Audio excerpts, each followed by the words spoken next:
In today's video, we're going to be continuing our look on the system preferences on macOS. As always, we can get it up from here. And we're going to be looking at our desktop and screensaver today.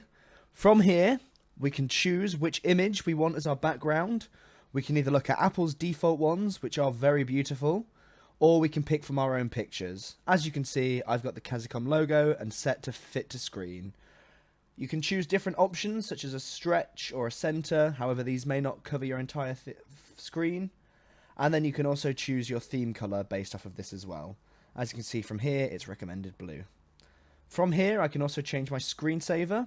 So once my MacBook's left idle for 20 minutes, this message will show up as previewed here until I use my computer again.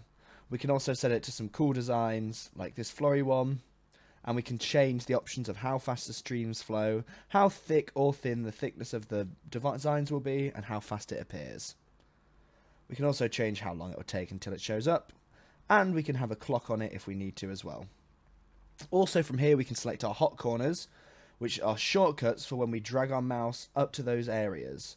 So if I want to launch my launchpad, for example, from the top left, I can move my mouse up there and it will bring it up.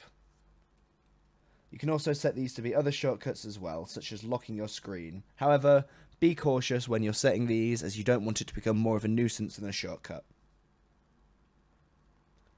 Thanks for watching. Visit Kazzitips.com for more information on IT support, cloud solutions, Office 365 and many more services.